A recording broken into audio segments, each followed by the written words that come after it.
Anikeo alakamisy maraina no tonga tany Paris ny filoham-pirenena malagasy Andry Rajoelina raha ny nampitainy ny fiadidinan'ny Repoblika. Isy ny fionany manokana amin'ny filoha Frantsay Emmanuel Macron ao amin'ny lapam-panjakana Élysée rahampitso Zomariva. Aorian'izay voanatrika ny lanonam-panikafana ny lalao olimpika 2024 izay anasan'ny filoha Frantsay filoham-pirenena maro. Ankoatry ny filoham-pirenena Andry Rajoelina dia miisa 13 ireo mpikambana amin'ny delegaciona malagasy any Frantsa mandritra ny lalao olimpika atao any Paris ny 19 Jolay hatramin'ny 12 Aogositra. Anomboka rahampitso ao Paris ny lanonam-panikafana ny lalao olimpika. Ho an'i Madagasikara dia miisa 13 ireo mandrafitra ny delegaciona ofisialy ho an'ity fifananana iraisam-pirenena ity.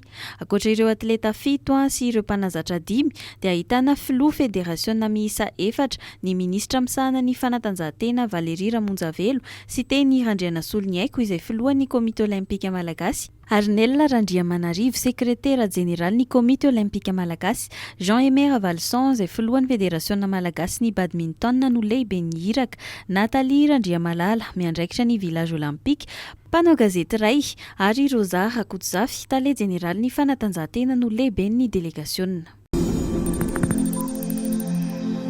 I Moussa Tatasoa no voatendry gouvernoura mpisolo-toerana any amin'ny faritra Androy araka ny tapaka tamin'ny filakevitry ny ministra manokana Omaly Alarbi. Ity administrateur civil efa préfet Anambovimbe teo aloha ity zany no iandraikitra ny faritra Androy tao aorian'ny fangatahana nataony sojalahy maro mba hikisaka tsy ho gouvernoura ny faritra Androy intsony noho ny antony manokana sy miankina amin'ny fianakaviany. Anendry contrôleur général de l'aéroport na mpanara-maso ankapobeny any amin'ny seranam-piaramanidina ny fitondram-panjakana raha ny tapaka Omaly Alarbi nandritry ny filakevitry ny ministra manokana natao andinihana ny olana eny amin'ny seranam-piaramanidina Ivato.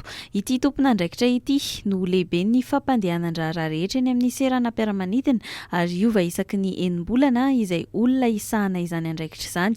Tompon'andraikitra iray avy eo amin'ireo sampan-draharaha miasa ao amin'ny seranam-piaramanidina ihany no hotsingaina amin'izany.